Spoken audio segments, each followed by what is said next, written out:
Welcome, everyone. Man, so good to see this many beautiful people here. Woman. They said woman. You know, it's fine. Instead of man. Yeah, it's fine. People. Thank you for being here, both on Zoom and present in Rob and Janice Spangler's home. Thank you for setting this up and allowing us to be here. Thank you, Jana. She's monitoring the Zoom conversation. And so those on that side of things, she'll be watching for questions and such. Cool. When we get to that point. And then thank you for Madison for setting up this part of things to film it for you guys. Let's see. Thanks to Maxine for being here. Thank you. And preparing and having this idea. Maxine came to me months ago and said, you know, it's going to be the 30th anniversary. I think it would be good to talk about this. And I agreed. And so here we are. And despite some health difficulties and living condition difficulties, Maxine survived and here tonight for this wonderful event. Also want to thank Jenny Richards and Kelly Stewart, who offered to do a musical number. They reached out to me once they heard Maxine was going to do this. They said, hey, we want to do some beautiful music. They're professional musicians and delighted to have them do this. They'll talk about their number when it comes up. Let's see, what else here? Jana and Rob. Jana and Rob. Yeah. Did we thank them? I started out with them. Oh, sorry. I missed that. No, that's okay. I just want to especially thank Jana and Rob for hosting us. I agree. It's really nice. I agree. Yeah. What else? Let's go to this point. Let's go ahead and have the musical number, and then I'll offer an opening prayer. So Jenny and Kelly, I'm going to move this so they can look at you and hear the music better. You don't have to. No. I want them to hear as much and see as much as possible as this music, which is in the adjoining room. So we're going to drag the laptop over there. So let's go do that, and we'll begin. I'll tell you about what we're going to play. Let's have you in front of the camera when we You do. want to come sit here and tell, or you want them to tell No, it in there? we can go in there and they can All of them. speak. Yes. Yeah, the audience can stay here. Okay, so why don't you let them say what they're going to Do it right there, and then they can go in So there. everyone here can hear it. Yeah. Oh, that's true. Yeah. Good thinking. Okay. This is a wonderful piece by Leonard Cohen, Alleluia. And, you know, some people think of it by Jeff Buckley or Shrek or Leonard Cohen. There's like 300 iterations of this song. So clearly it speaks to everyone. But I'll just tell you the Rolling Stones article that I really liked where where Leonard Cohen just talks about what it means to him. He said, the world is full of conflicts and full of things that cannot be reconciled. Cohen has said, but there are moments when we can transcend the dualistic system and reconcile and embrace the whole mess. And that's what I mean by Alleluia, that regardless of what the impossibility of the situation is, there's a moment when you open your mouth and you throw open your arms and you embrace the thing and you just say, Alleluia, blessed is the name. So that's what we're going to play. Yep. Gorgeous. Thanks. You too. It's perfect. Walking into the next room. Close your eyes. We'll be back.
Gorgeous. Gorgeous, gorgeous. So beautiful. Wow. That was just amazing. Yeah, It's still about where you went. it's okay. So Jenna, when the recording records, that will be the main screen.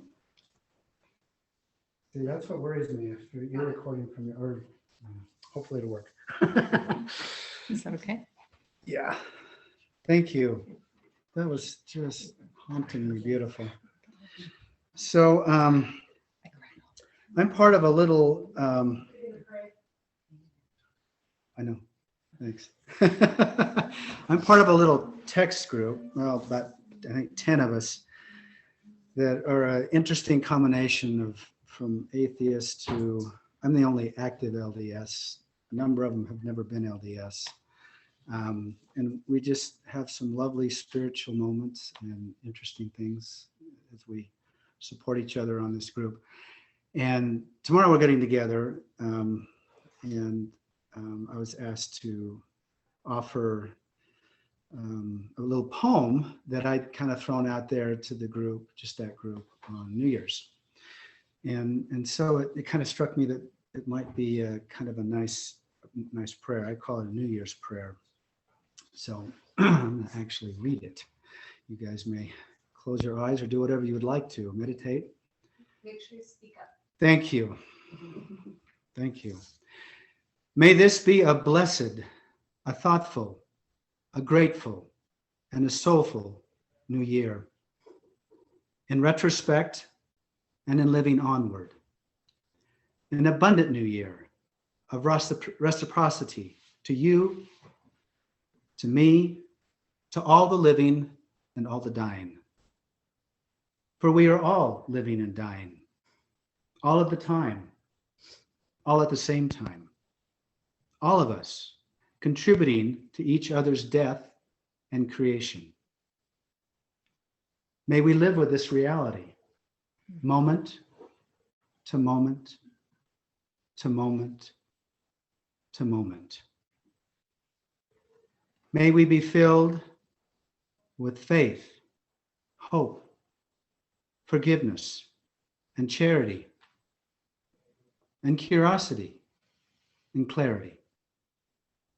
Fearlessly gifting such a grace, such a gratitude, such an awareness to ourselves and all of life, as well to each death, each grief, each shadow, each real or supposed enemy, each cold, harsh storm confronting us, each shiver of fear from unknowing. May our tenderness for the vulnerable and mysterious melt away our anxiety and bring healing and health to a wondrous but often damaged and distracted world. A world who needs our attention, our breath, and our intention to that great universal love that transcends, connects, and transforms all things. Hallelujah. Hallelujah. Thank you. So since it's the first of the year, just a reminder that when we meet, this is a place where you can be authentic and share what you feel and think without fear of judgment and retribution. You know, this has been going for almost 10 years, and there's all kinds of people from all kinds of beliefs and spectrums here. And that's what makes this a special gathering. So we welcome what you feel and think here. And we try to do it in a respectful and thoughtful way, being mindful of how our words might land on other ears. You know, that's probably how we try to live day to day, I would think, to be thoughtful in how we express ourselves. And then the last thing that we always try to do is enjoy ourselves, have fun. So keep that in mind for the rest of the year. Something we haven't done for a while is ask our presenter, our discussion lead, 3 questions. So Maxine has not been given a heads up on these 3 questions. Uh-oh. They're easy, you know, like what is one of your favorite movies? Oh my gosh, I have too many. Doesn't have to be the favorite. I'll It can say be- The Matrix. I like anything about time travel, so I'll say The Matrix. The Matrix. I like that. It's not Um, my favorite, but it's the first one that came to mind. A favorite place to spend time, be vacation or whatever. The ocean. It's nice. I grew up next to the ocean. Love it. And how about one of your favorite books or poems? Gosh, you're asking questions where there are millions of answers. How can I pick one? Doesn't have to be the favorite. It can be just. I'll throw out East of Eden. It's always East of one of, Eden. one of my favorites. Yeah. Okay, great. All right, we're going to turn the time over to Maxine. Now, when we get to the discussion and conversation part of the evening, after she kind of presents, and you can have questions during it if you want, if you need some clarification for something. But just as I'm trying to do right now, speak loudly and maybe even come up here closer to the laptop or whatever laptop's recording here. Or I can repeat a question. Or repeat the question Yeah. would be good. So that the people, particularly who are Zooming, can hear that question be addressed. When we get to the end, I've asked Tom Gleason to lead us in an a cappella version of Maxine's favorite hymn, Where Can I Turn for Peace? So you can get that on your phone and ready if you want. One of my favorite things is that ending of a cappella choir. It's always beautiful. Thanks again for coming tonight. Appreciate you being here. You guys make it happen. And Maxine's going to make it happen tonight. Thank you. Thanks, Jay. Gosh, I almost feel like I could go home after hearing that music and hearing that beautiful poem. Those two pieces pretty much express everything I wanted to say tonight. So you've got it. That's the message for tonight, actually, was expressed by those two pieces of music and writing. So thank you so much. That was so beautiful. And thank you all for being here. It's lovely to be with you. This is the first time I've been in a group without a mask in 3 years. So I'm trusting you all. But I decided to talk about when the past meets the present and how they work together to forge a new future. Because the past has a way of constantly coming back and cycling, and it affects the present when it comes back, right? And it comes back sometimes in cycles. Sometimes it'll come back like every 10 years, something shows up. We notice a cycle, a 10-year cycle in our life, or a 20-year cycle. And it doesn't have to be an ancient past. It can be a year ago, but the past comes back and haunts us and enters the present, sometimes when we least expect it. And it can be a positive event. It can be something we remember fondly and yearn for, something we miss, a time or a self. I think about myself at 17, and every year I wish I could go back to her, or it can be a traumatic thing that happened that keeps coming back. It can be a flashback that comes back, and all of a sudden you're there again. You're triggered, or it's a flashback. You're reliving it. It's happening right now in your mind, or it can be a really comforting, renewing, healing memory that comes back. But memories come back.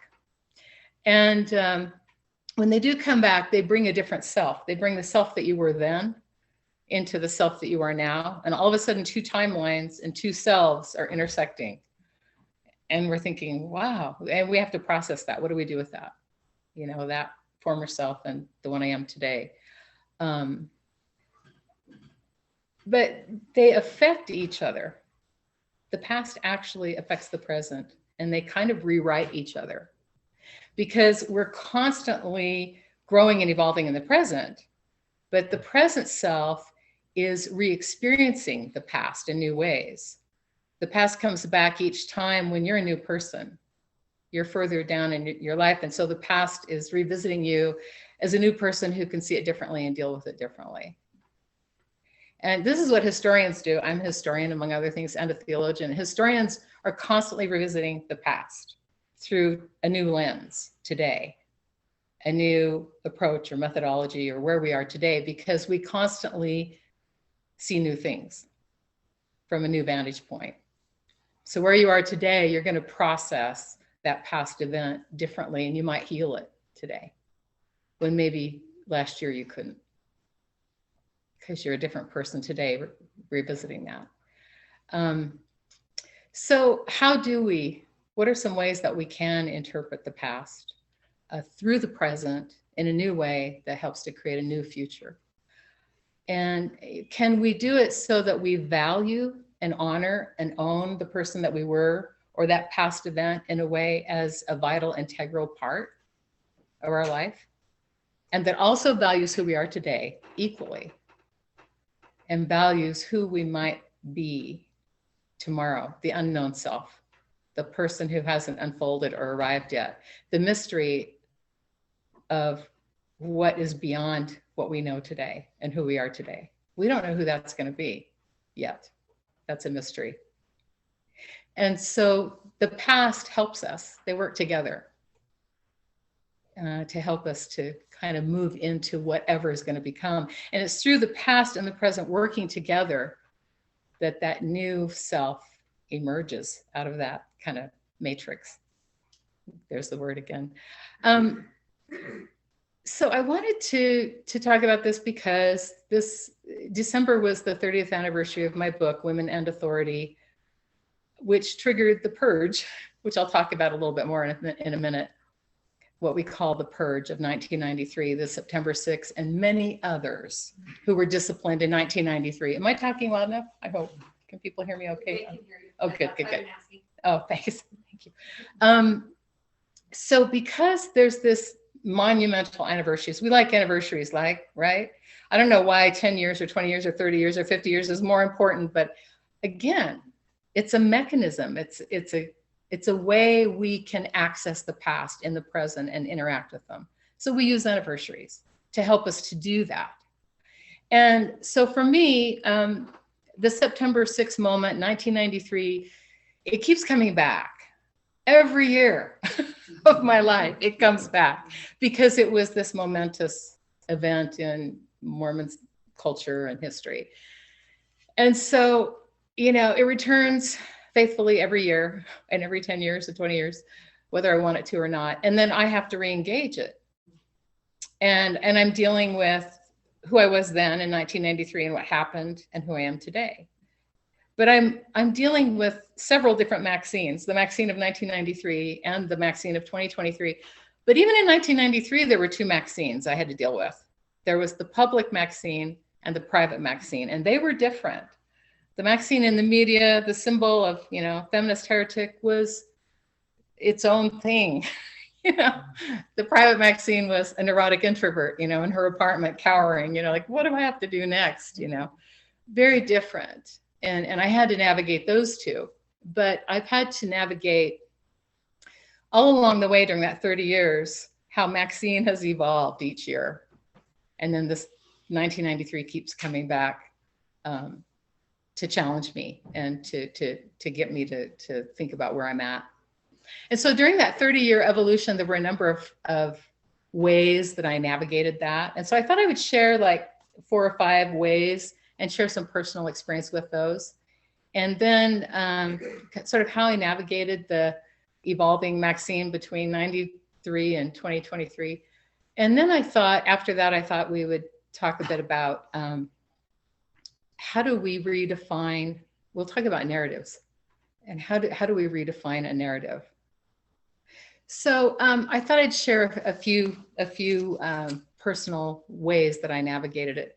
The first one was therapy. I mean, I was going to therapists, I was getting coaching, I was getting pastoral care, I was going to other priests and female priests, and I was getting a lot of pastoral care from others and therapy. And we all need that. So I still need it. I still need pastoral care from those who can give it to me. So don't ever hesitate to seek that out. We all need that. Another way that I was able to navigate all this was shadow work. Shadow work was really, really important for me. It was something I'd already known about and studied since my first year in college. I'd read Jung and Edinger, thanks to Larry Thompson, my English professor at Ricks College, who was a genius, who's still alive, and he's still recommending books for me to read. He's in his 80s, I'm in my 60s. He's still calling me up and recommending books for me to read. But he had us reading Edinger about ego and archetype and Jung. And I learned about the shadow then, and I'll tell you, it saved me. During the purge of 93, shadow work saved me because I was very clear that what was being projected upon us was the church's shadow and not mine. I was not the thing that they were projecting onto me. I was something different. This was the church's shadow. And because I was very clear about that at that time, it didn't land on me. It didn't stick, which made me a little different than some people at that time. It kind of rolled off me, because I was very aware of what it was. But I realized, okay, I need to do my own shadow work. This is what this is telling me. It's time for me to go off on this other path and do my own. So that's what I did. I didn't hang around to fight the church or lash back or fight the church's shadow. I thought that was pointless because it's their shadow, not mine. So I went off to explore my own, and what a journey I had. I wouldn't trade my journey during and after excommunication for anything. It was the most amazing time of my life. And this is part of the positive side of the negative experience. It opened new doors and it set me free to explore whoever I was, whoever I could be. And I went on a path that I never would have had without excommunication. So a couple of other things about that shadow work is that it really helps us in doing our own shadow work. It really helps us to grow much stronger and wiser and more compassionate and loving toward others. The more we work on our own shadow, the more we're okay with everybody else's. And the less we fight everybody else's and focus on our own, the less we're projecting ours on everybody else. And the less we're getting into those kind of shadow boxing battles. Along with the shadow, then the light side, I wanted to share this. That excommunication year, that moment, was just a huge confrontation with shadow. But it was also an amazing confrontation with the light and with God. So I want to share a couple of personal things I haven't shared really in public. I want to share another process or tool, Epiphany. Tomorrow is Epiphany, by the way, on the Christian calendar. So be thinking about this for your own Epiphany tomorrow. I had an extraordinary Epiphany 30 years ago this week, before everything came down on us, which started in February. The purge began in February, not in September. And an epiphany is an aha moment. It's a moment when something in your unconscious or subconscious self suddenly surfaces and becomes conscious, and you didn't know it was there. And it shatters through who you thought you were, and it shows you some new aspect of yourself, some part of yourself. It shatters the previous you, and you become a new creature. You can have an epiphany while watching a movie. Films are a great way to get you to slip into your subconscious and bring out a new sense of yourself, or something that was lurking down there that you needed to get in touch with. But so epiphany is kind of the light side of the more shattering kinds of experiences. And epiphany is, it really opens you up to the new. It automatically opens the way to a new self and a new future. So that week, 30 years ago this week, I was sitting in my apartment, snowed in. Talk about snow. That was, I don't know if you remember the January of 93, but we were all snowed in. I couldn't get out of my apartment. And so I had nowhere to go anyway. And I was meditating and kind of scared about, publicity and what I was going to say and what I was going to do. And I had an absolutely shattering experience because I was agnostic at the time. I wasn't, and an active member of the church. I'd been inactive in the church for 10 years. And I wasn't sure there was a God, but I believed in the psychology of God. And my book was actually, my feminist theology and my book was an attempt to do psychological work for Mormon culture, to recover the suppressed other, the feminine, and bring it back into our religious psyche and integrate it. So I was really coming from a Jungian position when I was working on my book, and I wasn't sure if there was a God or not. I had been through some things 10 years earlier that caused me, well, my faith crisis. I went through my faith crisis 10 years before the purge. It was 1983. So I'd already been through the faith crisis and the loss of church and faith and God, and I'd been inactive for 10 years when the purge came along, which put me in a different position. But I was meditating, and a consciousness, it's hard for me to even talk about without crying, a consciousness that is so real and so profound and wise and loving broke through and shattered my reality and let me know that God, was aware of me personally, that I was known by the knower of all things. And that this knower of all things so far away was aware of my struggles and what I'd been through to bring that book to fruition. And I really suffered working on that book, and embraced me and let me know, I know you. I know you. I'm aware of you. I know you. And I'm here. And your work is acceptable. Your work, your offering is accepted. And in that moment, I went from agnostic to Gnostic overnight. I knew there was a God. And ever since that night, I can never deny that there is a God who knows me and is aware of me. And that experience stayed with me and held me up all through the events of that year. So God knew, I didn't know that the excommunication was coming. God knew and gave me that experience. And I wish I could say that I've had other epiphanies like that since. Wow, I haven't. I've had some great epiphanies, but not one like that. So that's an epiphany we don't get very often, but epiphanies are waiting around the corner. We never know. If we're open to the mystery. Jana likes to talk about the mystery of the unknown self. So I'm kind of quoting her. It's something we both kind of like to talk about. Be open to the mystery of what might come forth, what might unfold in you. Trust what's unfolding. And I'll get more to that in a minute. Well, I'm getting to that next. We talk about the next tool that was vital for me during those years, that 30-year progression, is the paradigm shift. Shifting from a smaller paradigm to a much larger one. Finding a larger context, a bigger paradigm than the one you're in.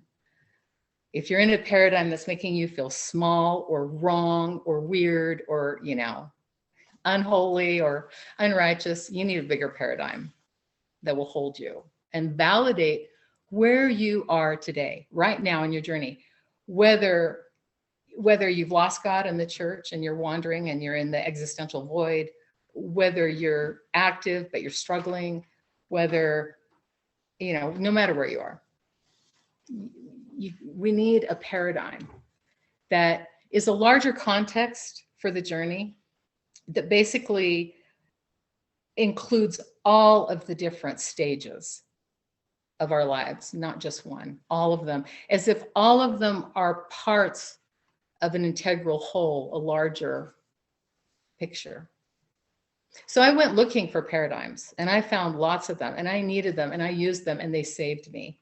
Everything from reading existentialism and realizing I was, at one point in the void for a long time, or the Kabbalah, long before Madonna got into it. Actually, Avraham Gileadi taught me about Kabbalah at BYU in 1983, and that's where I learned Kabbalah. And I love Kabbalah because it's a map of how our soul descends from the source, from God, and comes down through all these spheres, dimensions of existence to the bottom, to the kingdom, the world, and then how we ascend back up that ladder. And I just immersed myself in Kabbalah. It really, really helped me because it was a larger paradigm. Because one of the spheres in the Kabbalah that you go through is Doth, the void.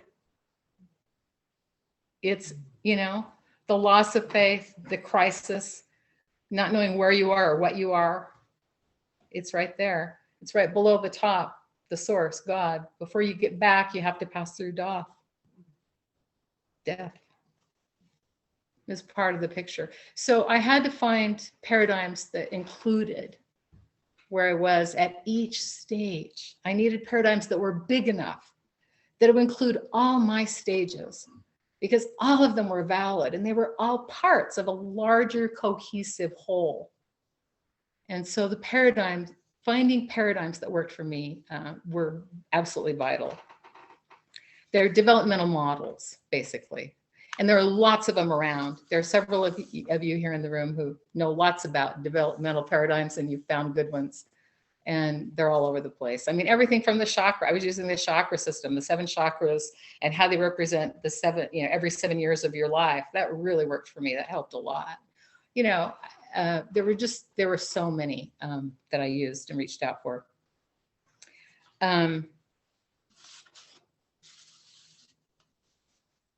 Jung was important to me.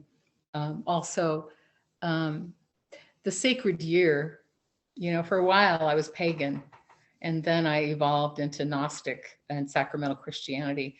But the sacred year, whether it's the pagan year, the Christian year, the Jewish year, whichever sacred year, cycle of the year that you resonate with, it's powerful. You can find yourself in the seasons and the holy days on that year. And it really helps. They each represent different phases of a journey, and it really helps to find yourself in something bigger, something that validates you, that says you're okay. It's okay to be where you are. There's nothing wrong with it. Be where you are. Be exactly where you are. When I was a feminist heretic in the 90s, I knew that I had to immerse myself fully in it and master it. I had to do it 100% to learn everything that was trying to teach me. It was a calling, it was a role. And so I knew that I had to learn everything that was to be learned from that before I could move on to something else. And I did. And the only way I could move on to something else, which I did, was by really, you know, giving the feminist heretic of the 90s 100%. And I did. I was a great feminist heretic. I remember I spoke at the ex-Mormon conference one year about 7 habits of highly effective heretics. and it was great, you know, it was great. I mastered it. I can tell you how to be a great heretic. We used to joke about the most important thing about being a heretic is what to dress and how to dress and what to say for your media moment when you're being excommunicated. You know, how do I do my hair and what do I wear for excommunication? That was a big one that we laughed about all the time. We made jokes a lot. We found the fun and we found the craziness and the humor in all of it. You know, there's a kind of silly side to tragedy, really. The other thing that really helped me a lot, again, was Jung, the process of individuation, owning all the parts of yourself. All of it. Don't throw out anything that you were. Don't reject it. You need all those parts to kind of work together and integrate them. So integration of the self. Own the whole self. All the parts, every stage of your journey. It made you who you are, brought you to where you were. So that was really important. It was just owning it all. Larger patterns, looking for larger archetypal patterns. Archetypes saved me. I remember I used to drive out by the Great Salt Lake and just meditate during that year in 1993. And I started feeling like I could relate to Mary Magdalene and I could relate to early Christians who were persecuted. And I just started seeing patterns. I thought, wait a second. Okay, I'm a feminist theologian and the chief apostle is really unhappy with me. This is kind of a Peter Magdalene pattern from the Gnostic scriptures, you know. And I started seeing and then I realized, you know, when I tried to actually get away from the excommunication, I moved. I thought, no, I'm going to try to get away from this. So I moved out of my apartment and went and lived with a friend for a while in Magna. And the church followed me out there and said, no, you can't quit. We're firing you. So they excommunicated me in Magna, you know, out by the Great Salt Lake, where I was always driving and going for peace and solace out by. It was the only beach we have in Utah. Of course, it's gone now. We had a beach. We've lost our lake, you know. We need to pray for the Great Salt Lake. She's our mother. She's our mother. I went there for comfort every week to the Great Salt Lake in the 90s. She was beautiful. She was overflowing her banks in the 90s, you know. And the Great Salt Lake was my anchor and my solace. And so I really found this archetype of Mary Magdalene kind of possessing my life that year. So look for archetypes. There are archetypal patterns that possess our life. And if we notice it, and if we're awake to it, we can use that archetype and enter it to help us. For a long time in the 80s and 90s, I related to the dark goddesses and the warrior goddesses, you know, Medusa, you know, and Lilith and Inanna, and you know, all the dark goddesses who descend, and I really identified with them. And then later, when I started to heal in the 2000s, really 1999 to 2001, I really started to heal from the 90s.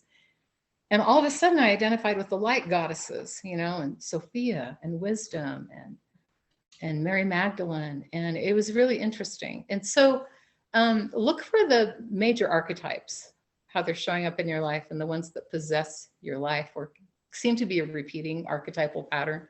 They're there. Carl Jung said, of course, I don't worship Jung and I disagree with him on some things, but I love Jung. He says our subconscious is full of archetypes and that we need to connect with them and work with them because they're trying to tell us something. They represent a part of ourselves. So the last thing I want to mention is narrative, the power of narrative.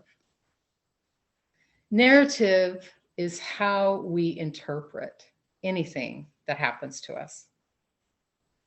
It's the way we make sense of an event, the way that we find meaning in it, the way that we cope, the way that we relate to it. It forms our identity. Our identity is formed by the narratives, the stories that we are making as we are experiencing things. Narrative is central to our life, our beliefs, our views, our identity. And so it determines how we feel and how we respond and what we do with events, what we make of them. It also empowers us. A narrative can disempower us if we feel victimized and wrecked and like, I can't do anything with this. This just wrecks me. I'm just done in, you know, and that's okay. There are things that do that to us and we just have to be with that. And that's our narrative. And our narrative gives us the ability to cope with it. And then there are other narratives that we evolve into where we go back and rethink it and reconsider it after we've suffered long enough. And we think, well, there's another way I can look at this actually, that maybe I can start to draw something from this event that I can actually use, that I can actually move forward with, you know. And so what we do with narratives are really important, both negative and positive. We need negative narratives and we need positive ones. We need both. So narrative became really important for me. Narrative was probably the central process I was using every step of the way because I had to make sense of what was happening in 1993. Why I was being excommunicated. Was I really bad? Or was I right? Were they misjudging me? You know, what do I do with this? Where do I go now? You know? And so I came up with my narratives of how I interpreted the event and interpreted myself. That's what empowered me to move forward. Our narrative sort of defines what we're going to do. So it's quite central. I'm just starting to read a book called Redirect, Changing the Stories We Live by Timothy Wilson. He's talking about how if we revise our interpretation or our narrative, we can radically change our life. We can heal, we can make lasting change.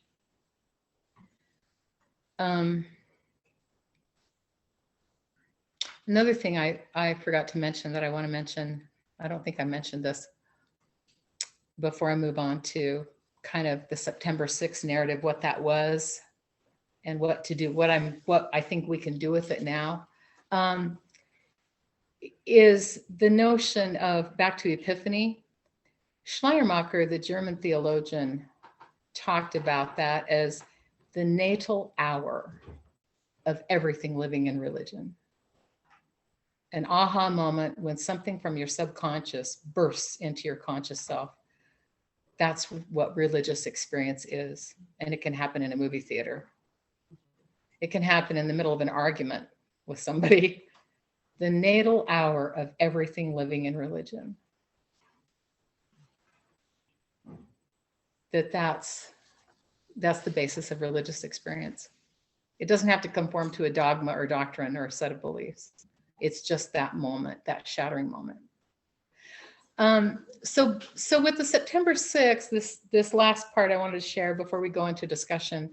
The September 6th was a narrative. There was a narrative that was created in that moment. And there were actually two narratives that emerged. One is that we were the enemy of the church. The other one was that we were victims of the church. So the church culture, a lot of active church members thought we were the enemy. The press, the media, a lot of fellow liberals in Mormon culture thought we were victims, and those were the two narratives that emerged. And the narrative that kind of took over was the victim narrative. This was a terrible thing the church did to us. It was totally negative, totally destructive. And we were victims. It was a tragedy. And that's the narrative that took over and became the dominant narrative that has pretty much held place for 30 years. And yet it wasn't my narrative. And it wasn't the narrative of a whole bunch of other people. It wasn't Peggy Fletcher Stack's narrative. She spent 1993 trying to save her daughter's life. That was her narrative. My narrative was different. I didn't think we were victims or enemies. I thought we were shadow workers. We were called by God or whatever, our higher selves or the community, to be shadow workers for the culture. That's what I thought we were. And I tried to share this with people at the time and nobody got it. They said, no, we're victims. This is horrible. I said, okay. So the dominant narrative that emerged wasn't my narrative, but I felt that I needed to hold solidarity with the group. And so I had to manage two narratives. I had to manage and own and play my role in the September 6th tragedy narrative and also my own narrative. I had to manage that and work with that. So I was navigating between two narratives.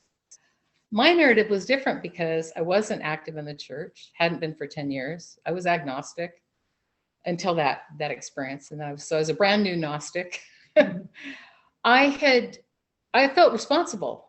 I felt half responsible for the purge because my book came out in December and triggered Elder Packer. Mike Quinn's article in my book is what triggered Elder Packer and the book. And he reacted, and my book triggered the purge, which began in February when the church began to call Mike Quinn and I in for disciplinary councils. So it really began in February, not September. It went all year.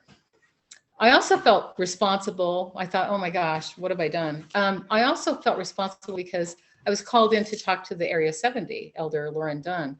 I was the only member of the September 6th who went in and got to talk to a 70 about what was happening.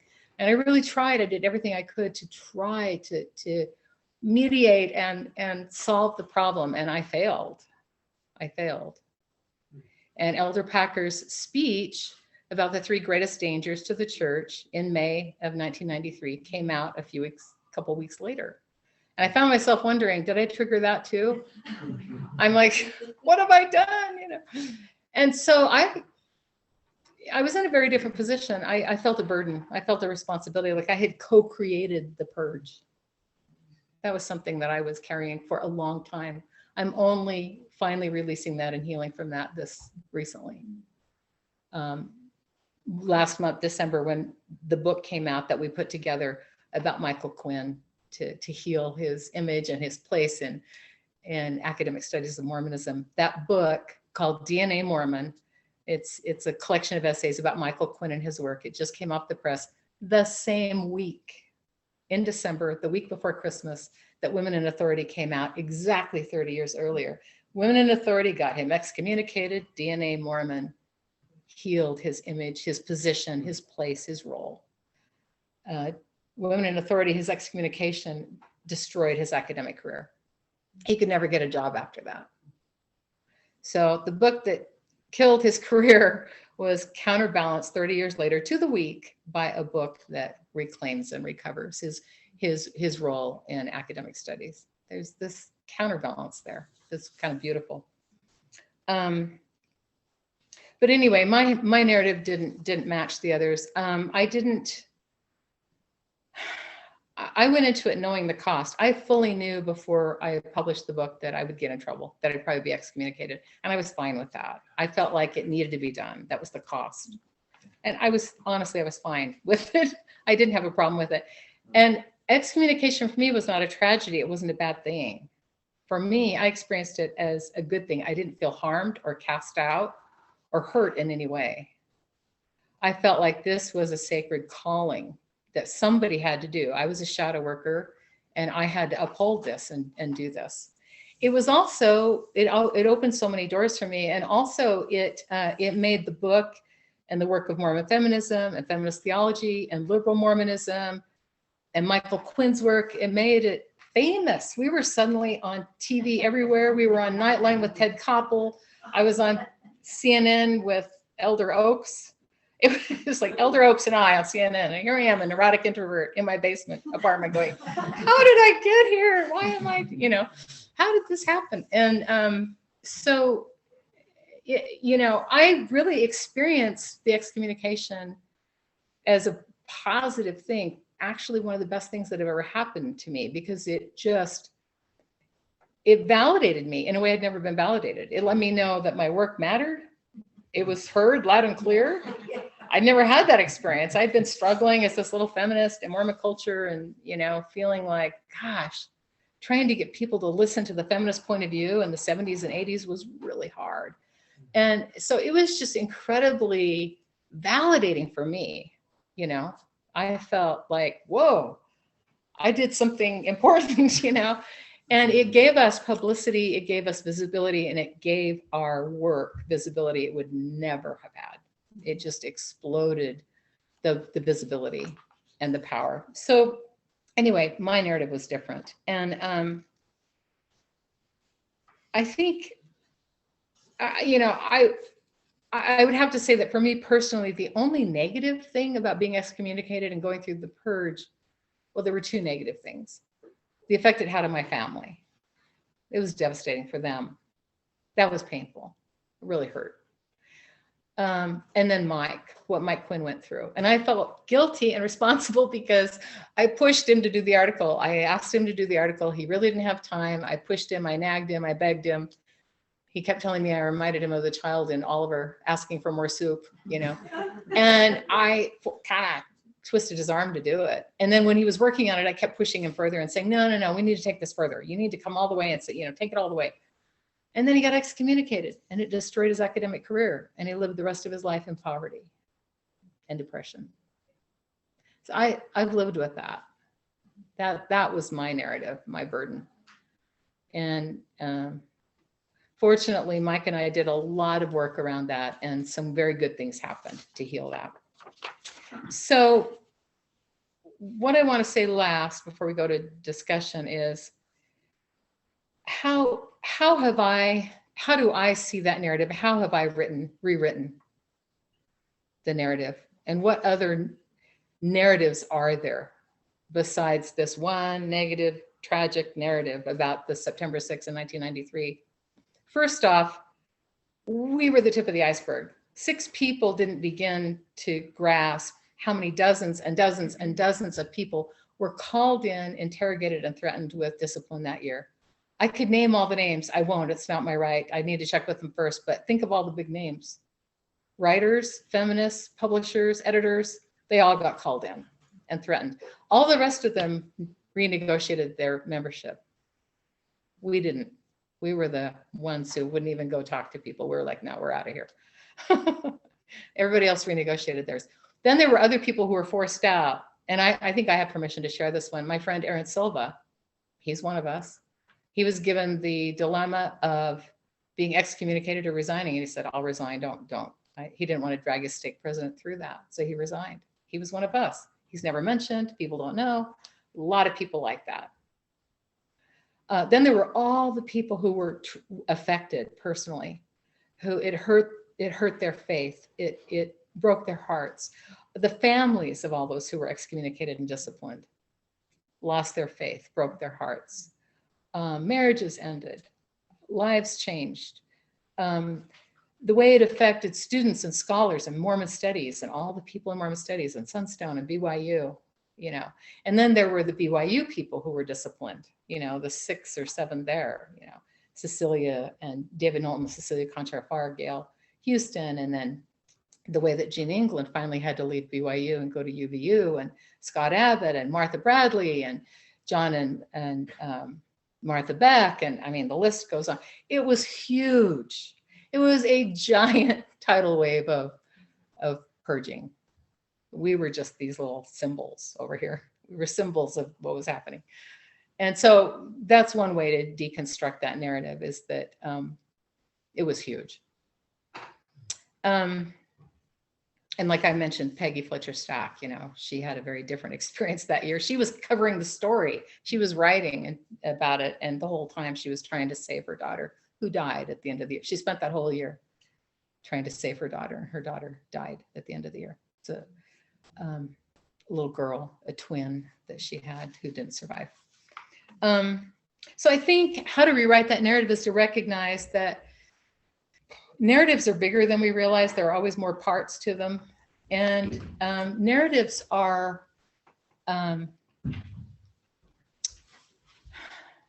if we focus on the negative part of the story, we're only seeing half of the story. There's always a positive half.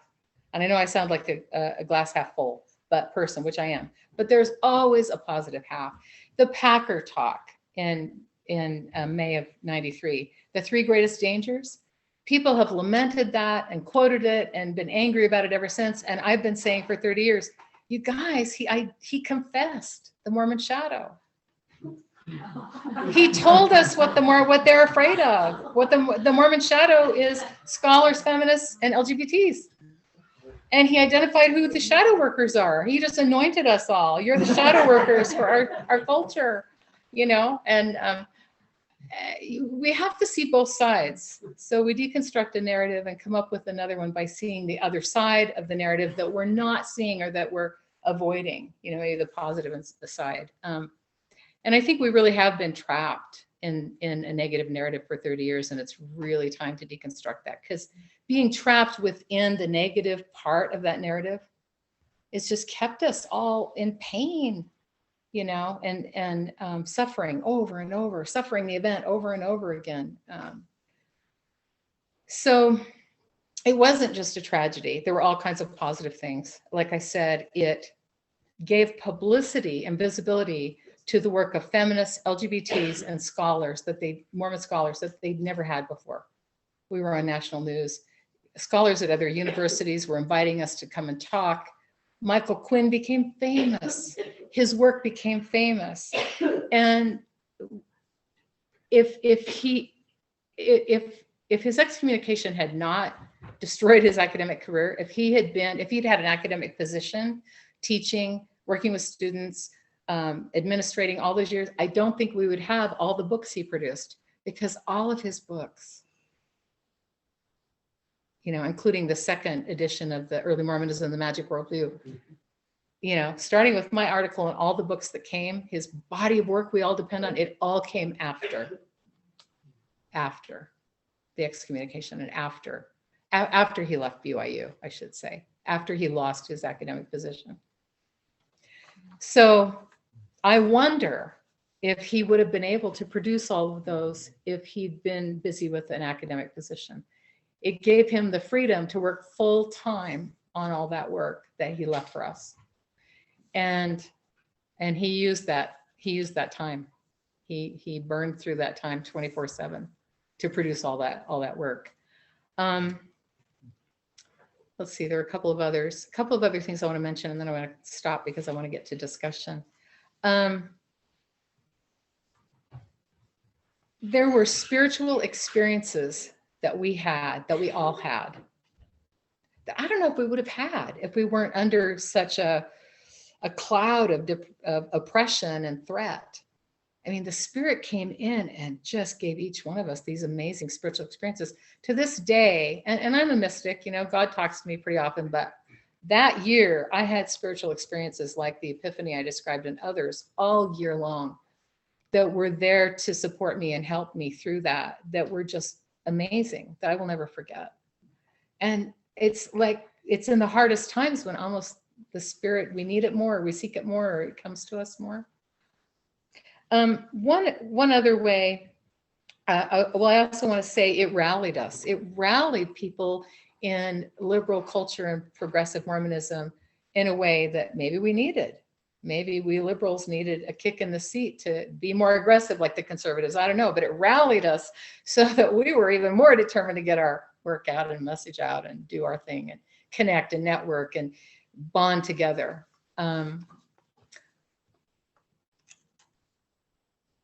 Again, I don't ever want to diminish the harm, the negative side of what happened. It's there, it lives with us. I would like to bring out the positive side, and I would like to help to rewrite that narrative, to deconstruct it, to show deconstruction is seeing a binary opposition and seeing that one side is dominating and the other side is suppressed. Deconstruction takes it like this and says, wait a second, there are two sides here that are co-constructing each other, and we need both in tension with each other. That's what deconstruction is. And it's time to deconstruct that narrative and see the positive side and that they're co-creating each other. There were, I'll just mention this last, there were, to me, what I've noticed, there were signs and evidences that a higher power, a higher wisdom, God or whoever it is, was working with all of us to help us to heal in other ways, even though the church may not have and has not accepted certain people back into the church. I have witnessed, especially in the last 5 years, ways in which each one of those individuals was received by the church or an aspect of the church and validated and brought back in another way, not through rebaptism, but in other ways. Michael Quinn was invited to the historical department in 2011 to work with them on polygamy, particularly post-manifesto polygamy, the very thing that first got him in trouble. So 20 years later, he's invited to church historical department to work with them, to help them to develop their work on that. And then a few years later, 2019, when a whistleblower shares an expose about church tithing funds, the church quoted Mike Quinn in his work, the work he was doing as an excommunicated heretic with no academic position. They quoted his book, the Hierarchy book on church finance, and they quoted him on LDS Church Newsroom to defend itself from the critics. So Mike Quinn, the heretic, was used to defend the church from the critics, and he loved that. He loved it. I called him and I said, you realize what this means? You've just been, you've just been reclaimed by the church without rebaptism. And he loved that. And that was, and there are other examples. Lavina was given an award, the top award by the AML at BYU. It was hosted at BYU, her alma mater. They had this huge dinner and award ceremony for Lavina to give her this award, Lifetime Achievement Award for her body of work, hosted by BYU. But that day, what happened that night? That night when they came home, her husband died. They were all sitting around the table to have dessert together, and her husband died. How do we make sense of all this? What are the narratives that we come up with? Thanks for mentioning that. But I often wondered if just the validation of Lavina by BYU, a church organization, even though she's an excommunicated member, I often wondered if maybe the the stress, the healing, all of it, if it just wiped him out, I don't know. His heart just stopped. They were all sitting around the table and Paul Anderson died. But then her bishop, a year later, it was 2019, I think. It's the same year when Mike was quoted by LDS Church Newsroom. Lavina's bishop came to her. She didn't go to him, came to her, and he said, "We love you. You're a wonderful member of the church. We want you back. We're gonna take this to the First Presidency and get you back in." So they came to her and welcomed her back and embraced her in. First Presidency didn't approve it, but the church, her ward, her bishop, reclaimed her. So in another way, outside of the official highest channel, in other ways, there's a higher wisdom bringing people back in to heal them. A couple more I'll mention. Margaret Toscano, who's kind of one of the September 6 in a way, she and Janice were both excommunicated as part of the purge of the 90s. The purge of 93 extended all through the 90s, and it ended with Margaret, kind of, in 1999. Didn't come back until 2014 with Kate Kelly, but it kind of, the purge of the 90s ended with Margaret. She kind of brought it to a close. And so she's been this excommunicated Mormon. And I went to an art show at BYU about the Mother in Heaven, where a student hung all these white linen veils with excerpts about the Mother in Heaven from LDS writers, scripture works. And I was wandering through this beautiful, it was like a temple. I was wandering through, reading all of them, and there were 3 veils with quotes from women in authority embroidered on them, and 2 of them were Margaret Toscano's. So Margaret was there in the temple at the HVAC at BYU. Her words were there. BYU, where she'd lost her job, like Mike, and she was there. Janice Allred was included in the wonderful anthology Dove Song. Her poetry about the Mother in Heaven is in that Mormon anthology, Mormon editors, Mormon writers. I think she's the only excommunicated Mormon who's in it, but she's there. And there are other examples, but I kind of want to end there with that hallelujah kind of thought that you guys, in spite of all of it, each moment is a wonder. Each year is a wonder. Are we seeing the whole thing? Are we open to those moments of mystery that take us beyond the evident or the mundane or the negative, to see that there's more happening there? And I just want to leave that with you, and just tell you how much I love you all. And thank you for being here. And let's stay open to the wonder and to both sides. Let's own the whole thing and be there for each other. And,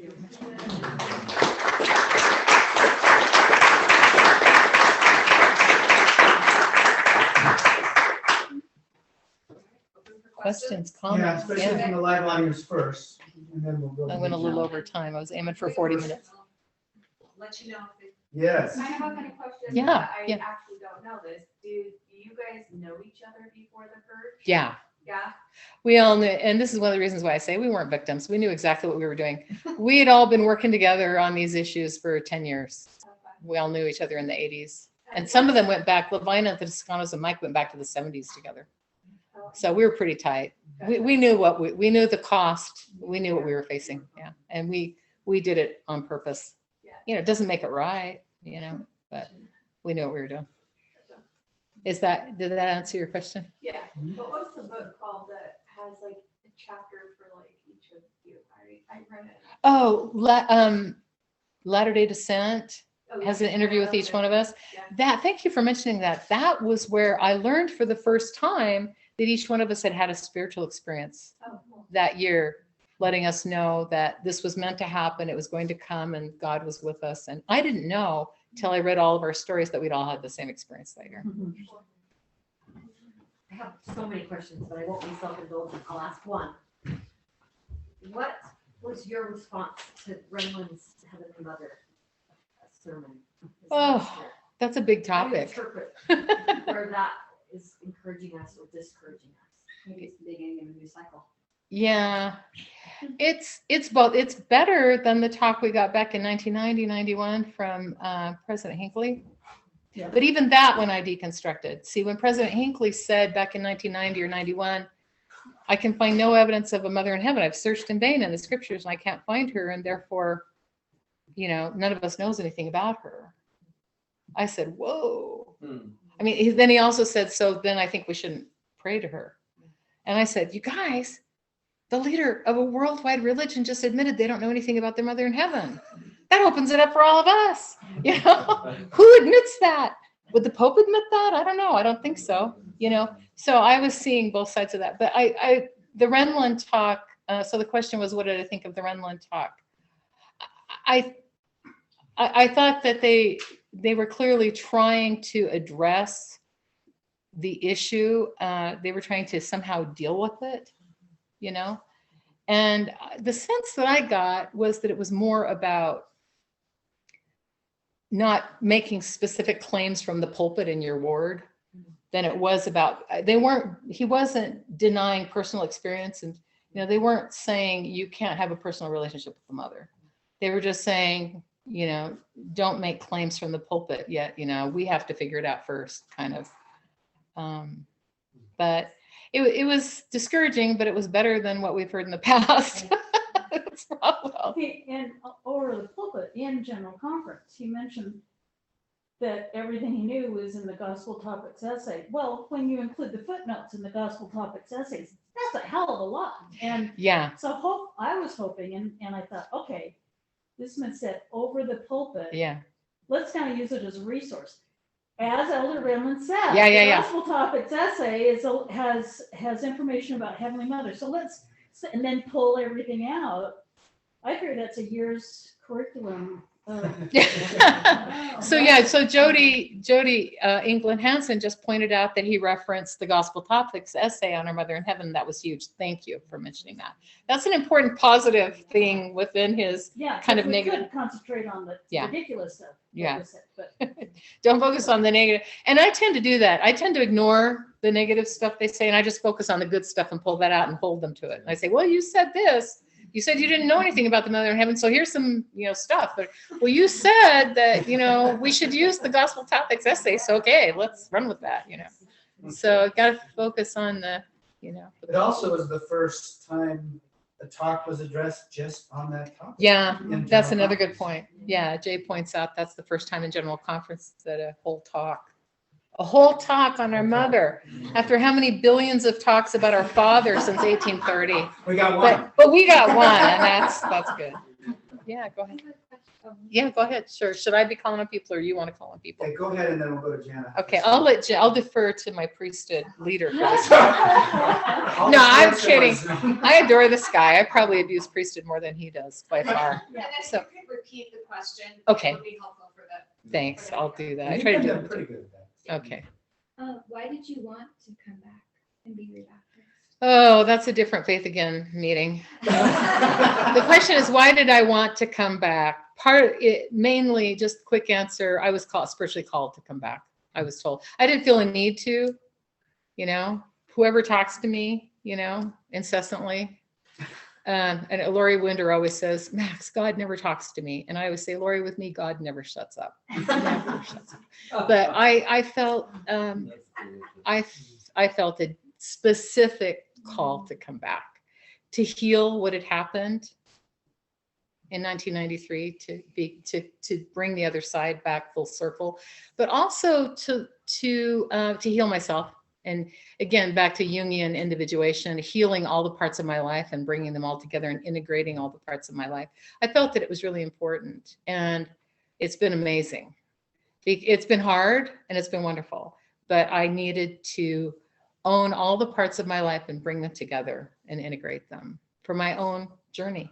So it was right smack on the next stage of my journey. It just appeared in 2011 as my second sabbatical. God said, you need to go back to the church. And I was like, are you kidding? Really? How am I going to do that? And it was just, it unfolded. I was led step by step, and it's been amazing. It's been wonderful. But that's a whole other topic. But it's part of this. It's part of the story. Yeah. Janet?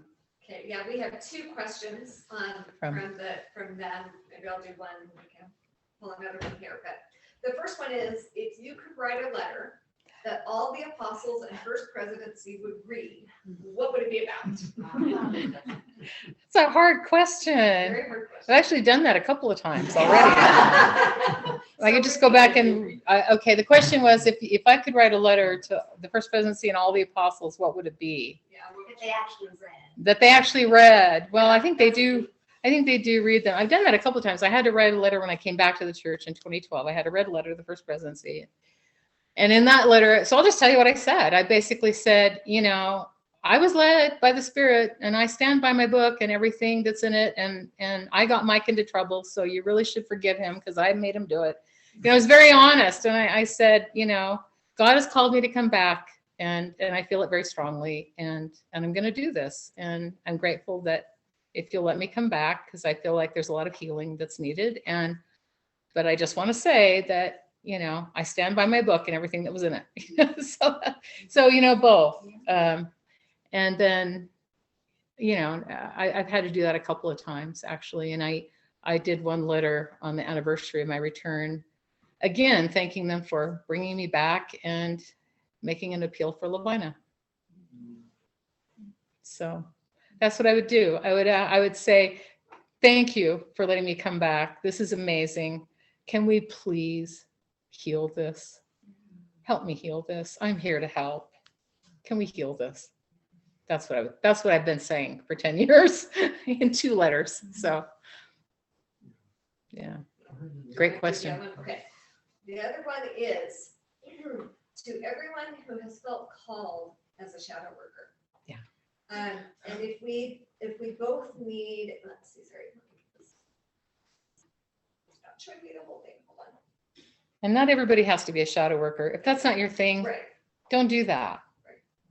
So for Recognize what your particular thing is and do that. Not everybody needs to be a shadow worker. It's hard. Yeah. It's exhausting, Okay, right, and- Jody? And in this, people want to understand what a shadow worker means. Oh, okay, okay. But the question is to Sure. everyone who feels called as a shadow worker. And if we leave both the dark and the light, how do we also be light workers in our own lives? What behaviors, beliefs, narratives allowed you to move through the shadow worker? Ugh, that's a lot. Yeah. That's a lot to answer. Yeah. Okay, can I even repeat that question? Let's see. Yeah. What is the calling of a shadow worker? Or how do you Yeah, just do it? for people who are. For people who are shadow workers? Who have been called to that. Yeah. How do we find that light as we work through it? Right. Well, first they were asking, what is a shadow Right. worker? And then they were saying, We're asking here what a shadow worker is. and then, okay. And then how do you do both? How do you integrate the light into the shadow work? If we need both, Okay. what are the behaviors, beliefs, or narratives that allow you to move into the light? Yeah. What are the beliefs, behaviors, or narratives allowed me to move into the light? So a shadow worker, the shadow is the barrier. It's the fear between the unknown, the suppressed, the avoided, and the known, the conscious. Jung defined the shadow as that boundary between the unconscious and the conscious and the unknown, avoided, suppressed. And so I would say that, like, it's specifically in the church, sometimes it is often the thing we call sin. Yeah. Yes. Janet pointed out that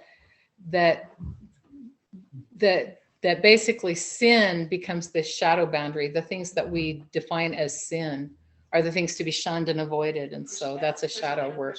Yeah.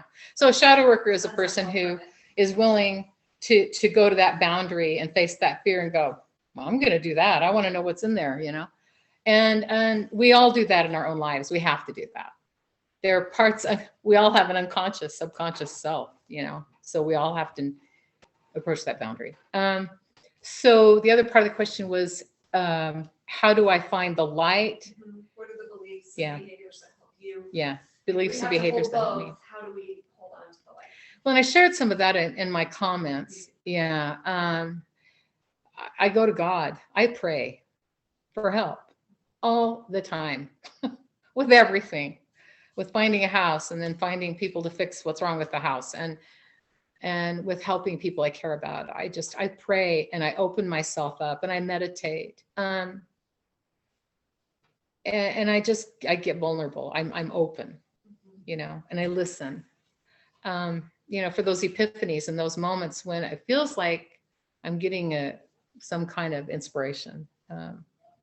But you also have to look for the positive. You have to look for, okay, what are the positive aspects of this big negative thing that I'm not seeing? Because there are always positive aspects to something bad that happens, So you have to be open to that.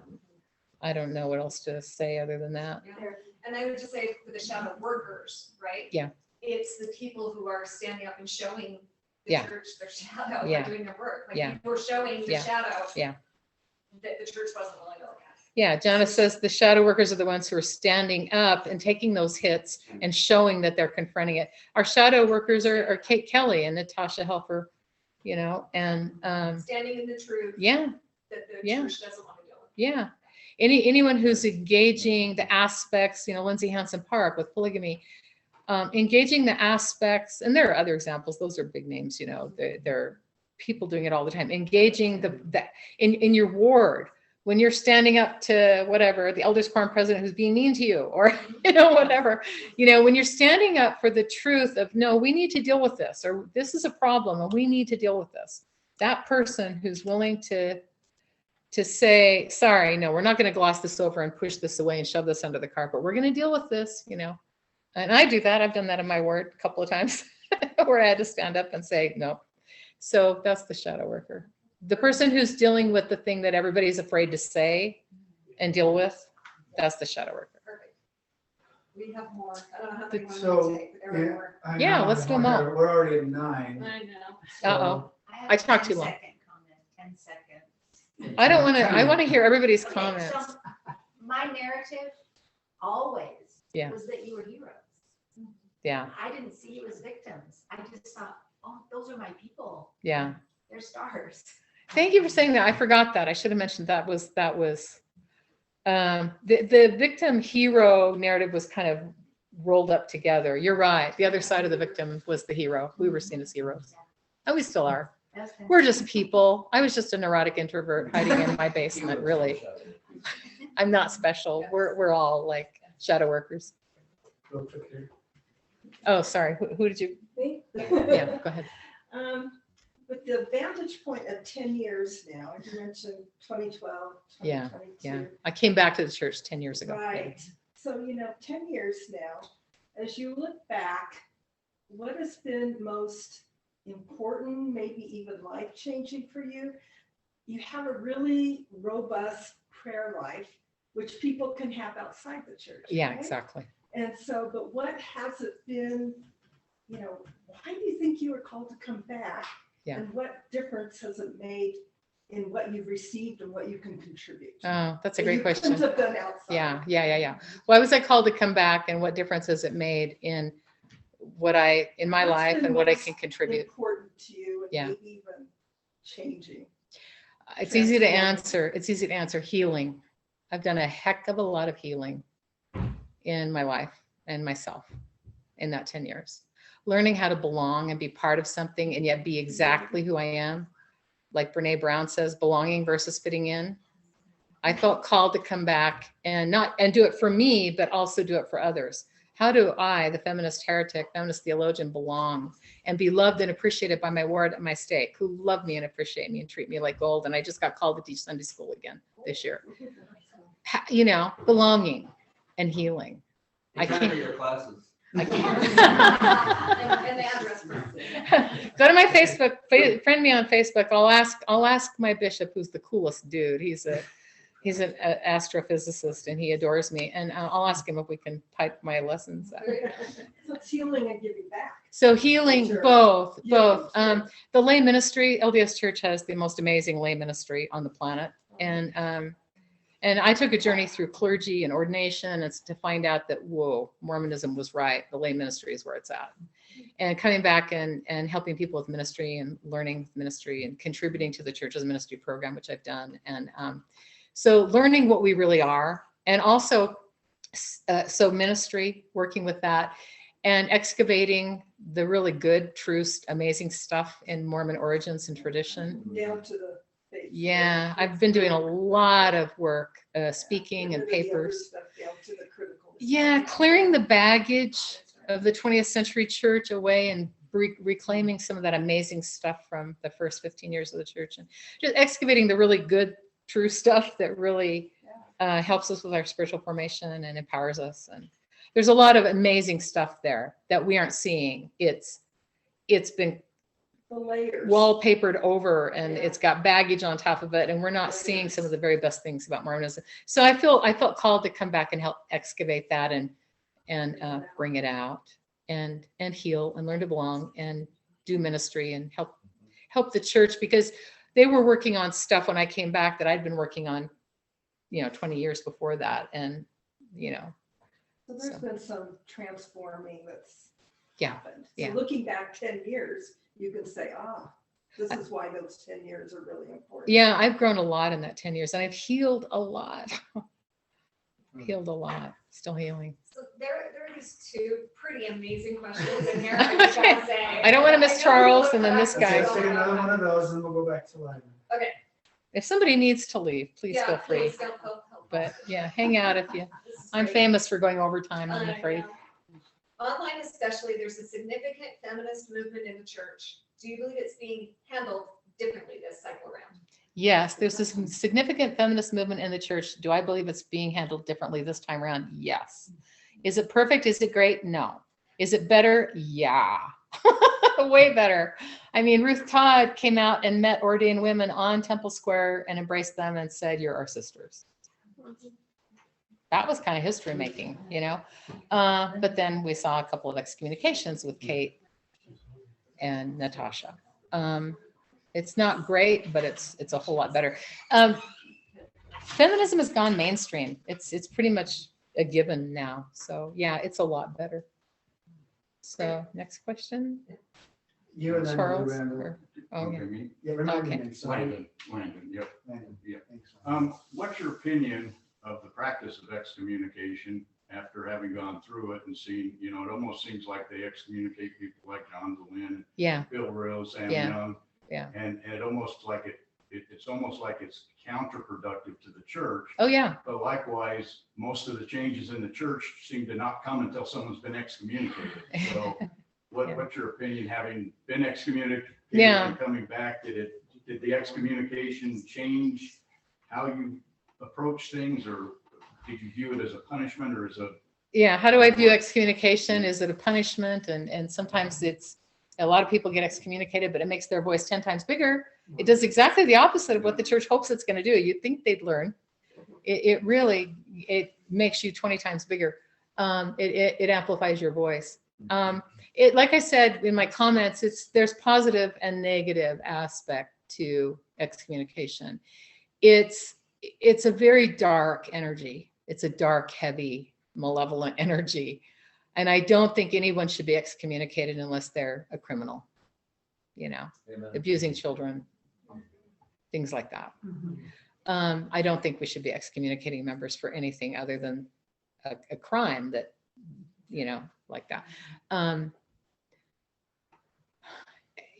Having said that, recognizing the negative and how I think it's abused in the church, Natasha's excommunication was terrible. It was terrible. And I, sent letters up begging for some help with that. It was terrible. And so was Kate's. Same thing. I mean, I've pled the case of every one of those people. I contacted John Dehlin, stake president, and pleaded and begged his case for him. Every time someone's going to be excommunicated, I zero in on their stake president and try to make appeals.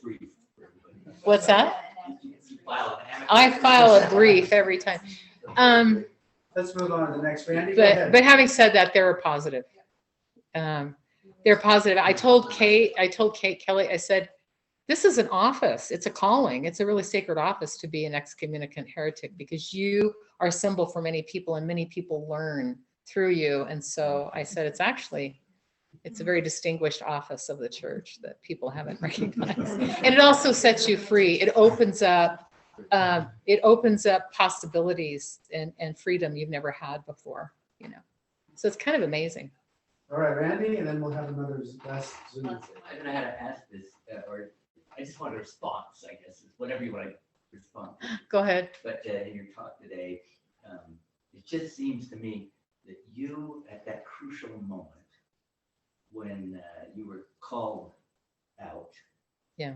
You said, if you're going to punish me for what's been done on other worlds, you said, I'm not going to get angry, but I'm going to come back and prove through love that I'm actually right. And the difference between the contention, the response of contention and anger of the dark Yeah. is, Yeah. ironically, for the dark, it kills itself too. Yeah. There's something going on here. Yeah. The opposition in all things it's always there or no existence, but Yeah. it isn't evil necessarily. Yeah, yeah, Opposition, right? yeah. And Opposition in all things. Randy's saying opposition in all things. it's We've heard that not before. necessarily evil opposition. Yeah, It's- yeah. it- Yeah. No, I Why did you go in a loving way? Yeah. Were you damn angry and what you want the bastards out of it? I mean, I wasn't what happened angry. in your heart? yeah. Why did I go out and come back in a loving way? Or even And- go out in a loving yeah, way? yeah, yeah. That's the question. That's the ultimate subversion. See, you just nailed me. You just exposed me. I'm really subversive by using love to like win. Well, and I like to always tell Maxine, she never gave her full authority over to Yeah. the church. That's how she was able to do it. Thank you. She never gave her authority away, even before the excommunication. Yep. I Yep. see it a little differently. I think she That- felt authorized from above. That's the authority. That's the authority. That's the authority. Yeah. she's She saying. had her own authority. Yeah. She didn't give it away to them. I'm talking against the idea that the human, by him or herself, Yeah. an individual, Yeah. is authorized. I believe authority Yeah. is always at least a two-way. Yeah, authority is inner. I like to talk about the inner ordination. And I learned that. I finally realized how much authority I actually had on my path outside the church. But Jana is right. Jana said something really important I forgot to share, that I never gave my authority to the church. In the excommunication, so the purge and the excommunication didn't harm me. It didn't affect me. I kind of didn't take it seriously. I went out to Lakai and celebrated with my friends that night. And I said, this is going to make the book and Mormon feminism famous. It's going to put it on the map. They've just shot themselves in the foot. I celebrated at Lakai. I mean, I never bought into their definition of me or their attempt to define me.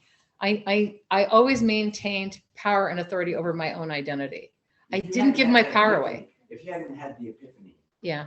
what do you think would have happened? The Repeat prior that. epiphany. Repeat the question. If I hadn't had the epiphany in January before what happened in September, what would have happened? The epiphany made me feel less alone. It made me feel like we're with you.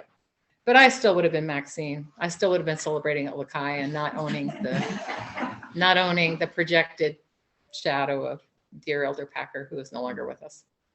Yeah, I still wouldn't have owned it because I had done so much reading and work on shadow work for 20 years before. I knew exactly what was happening. So I was conscious. I was aware.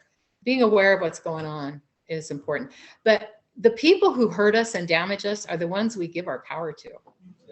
And I've given power to other people. I have felt destroyed by other people, but not the church, because I never gave my power to the church. And like Jana said, even when I was younger, I was always defining my own relationship to the church based on my connection to God. I never let the church define me, but I did let other people define me.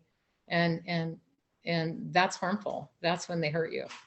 When you give your power, power of definition and self-identity to somebody else, guess what? They're going to squash you. So, yeah. All right, last Okay, question. In your opinion, what has caused the church to have the shadow it currently has with the three evils of feminists, intellectuals? Yeah. In my opinion, what has caused the church to have the shadow it currently has?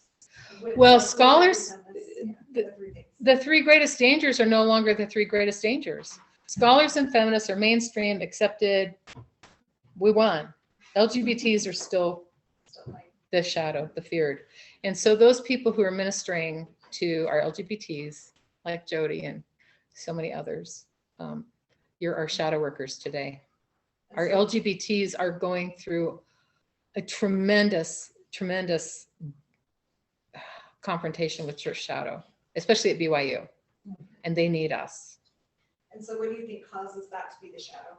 What causes that to be the shadow? The shadow is whatever we're afraid of at the current time. And we're afraid of LGBTs. We're afraid of gay sex. The church doesn't like gay sex, I think. You don't think it goes all the way to the theology problem of mothers in heaven and genders No, and all that? no. Our theology, the minute you start excavating what Joseph Smith was doing back then, it just gets wilder and more interesting and more heretical. So no, I think we're we should afraid. find a way around those things. Yeah, I If think we're we're not- afraid of Yeah, it depends on the non-heterosexual sex. Yeah. Yeah, it depends on the person. I mean, there are some people, and all of their fear around LGBTQ issues and gay Yeah. sex and everything Yeah. starts with their fear of women. Yeah, Whereas others, their fear of women follows their fear of yeah. gay sex. That's a really important point. Jody England just said that fear of women and fear of the feminine is very central into our fear of LGBTs. And that's really true because we're afraid of women who don't need men, and we're afraid of feminine men. Or We're afraid of anything that threatens Yeah. whatever structure around gender roles that someone is so Yeah, yeah. linked to Yeah. what God is, you know, Yeah. and there's Deconstructing terror. gender roles Yeah. is threatening. Yep. Yeah. Those are the things. No, that's a really good point. Gender roles are a big part of it. I mean, we were right on the verge of discipline, not because of LGBTQ issues, but because of fear of feminism by local leaders. Just depends on who's sitting on the other side of that desk. It's the leader roulette. You and Mike are honorary members of the September 6th, like Kate and John and Natasha. Yeah. You're all honorary members of the Purge. And I love you. I love you all so much. Thank you so much for being here tonight.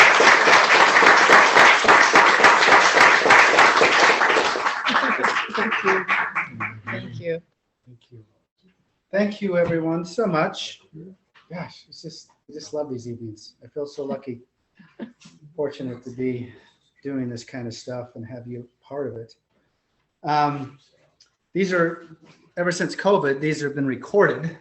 Yeah. So just go to the same place in the website you found a Zoom link, and it'll become the recording link, just to make that clear. Sam Brown's last month was quite phenomenal, Yeah, it's amazing. as was Fiona's before that, Carolyn Pearson's before that, and we have some, Fiona's coming again next month Yeah. with some Ukrainians to talk about what's going on over there and what she's been doing on the ground. And she's been doing a lot at the risk of her own life. So it's pretty impressive. And then the next month, we've got Peggy Fletcher Stack. Oh, yay. She's going to come and talk about a new book she's coming out with, a children's book on world religions. A World of Faith. World of Faith. It's the newest second edition. Yeah. So that'll be nice. It's going to be great. So you can always check the website, or you can be on my email list if you're not, or you can get on that email list on the website, ThinkAgain-FaithAgain.life, or contact me and I'll put you on. And you're always welcome to bring people and share. This is not a closed group. So let's see, what else? And then if you look at the emails, those of you that do get it, I have several things on there. Like I talk about the Great Salt Lake Rally next Saturday. So up at the Capitol. So there's information on that. And some other things. I have a page on the website called Consider that you might want to consider looking at and going to. And then Brady and Nikki sent me, you two over there, sent me this fun book. Says, if God is love, don't be a jerk. It's a fun book. And one of the values of this book, and I've only read like, an eighth of it, but we think we're the only ones dealing with these kind of things, these kind of issues, LGBT, feminism, all that stuff. The whole Christian, not even just the Christian world, is dealing with similar things. And faith crisis, whether it's history or theology, I mean, we are just a small part of this much larger picture worldwide that's going on, which I think is wonderful. I think that actually builds my faith. I see God doing remarkable things. However you envision that God, I, like Maxine, see God very much at work, individually and collectively throughout the world. In all of us. In all of us. And it's a beautiful thing. In individual ways. Yes. Yeah. Yeah. Yeah. So I have asked Nikki to give a closing prayer. We'll have her do that. Nikki Kronmiller. And after we have our closing song that I've asked Tom to lead us, Maxine's favorite song, Where Can I Turn for Peace? Mm-hmm. I'm a dear So friend. Yeah. Who's gone. Yeah. Say your name. Emma Luthane, I'm our friend. Thank you. Jody and I have known her forever. She was a prophetess. Yeah. Yeah, she was. I mean, a poet. A beautiful poet. Yeah. And so we'll go to there. Okay, Tom, take us away. Okay, Thanks again to Jana and Rob for their home, and for Maxine for being here. The bios about the speakers are on the website, so you can always go there and look. If you don't know them, ideally you do that beforehand. Thanks for keeping this going for 10 years. Almost, yeah. It'll be a few months, 10 years. So, yeah, Thank you, Jay. I feel like it's a calling, and I just feel damn lucky to be able to do it. I mean, I didn't ask for it, so it's just, I really feel blessed. And because it's given me all these wonderful people to know. That's how those callings are, including being a shadow worker. Yeah. It's like, it just is. Yeah. Thank you. We've got to take off. Oh, we're gonna miss the best part, the song. Okay. Thanks, you guys. Thanks for being here. Good night. We'll sing for you. Okay, Tom, sorry. I won't do another false note.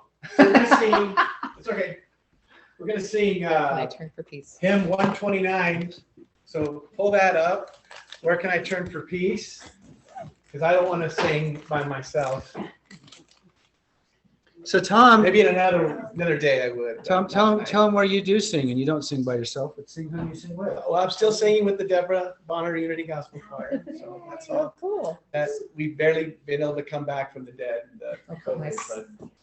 But we did experience tragedy in the Bonner family. Maybe some know that Conlin, Deborah's one of her younger sons, lost his 9-month-old baby on New Year's Day.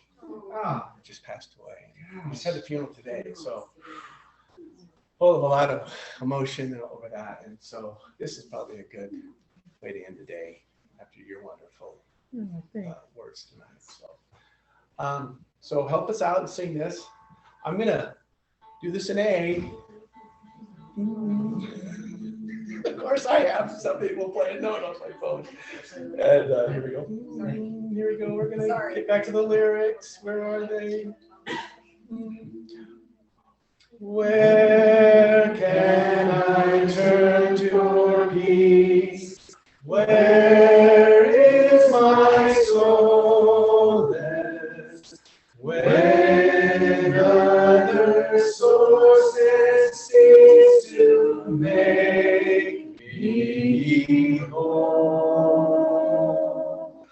When with a wounded heart, anger or malice, I draw myself apart, searching my soul. Where in my aching grows, where will I languish? Thank you. Where every mind needs to go, where can I run? Yeah. Where is the quiet? And you just do what you do. Oh, my anguish, where I understand the only one. And he answers privately, reaches my reaching,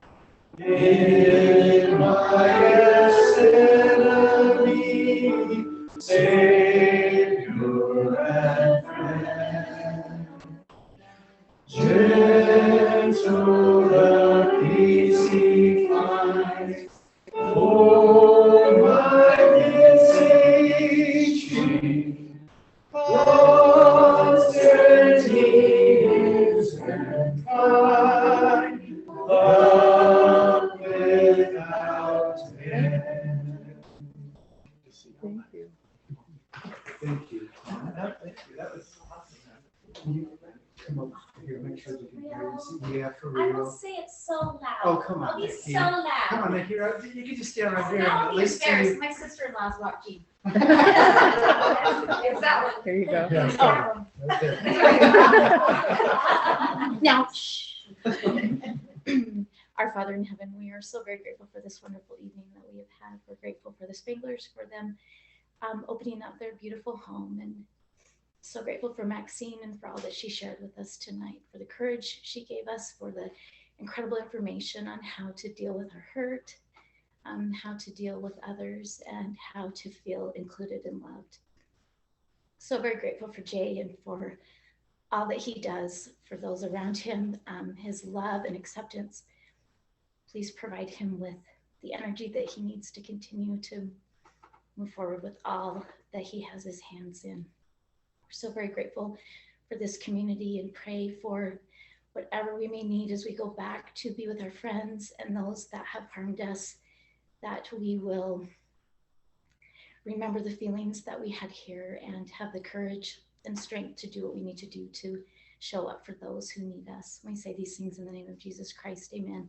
Amen. Thank you. By the way, Hallelujah. by the way, thanks. the mentor is I forgot to joining on mention Zoom, my and letter she to Elder mentioned Thacker. that her partner in crime, and at last she said it, Susan Meredith Hinkley. Her mom wrote the piano music for that song. She says her mom and Emma Luke Bain wrote it over the phone together. Oh my gosh, that's so great. That's so great. I just imagine Jesus. Thank you, everyone. To see that, like I just know it. I like that. It's like, I know this. Yeah, I like that. I wrote a letter to him in 2013. I came back. I forgot to mention that I wrote a letter to Elder Packer. When they asked me what letters he read, I forgot to mention the one to Elder Packer. And he answered me. He said, "I feel nothing but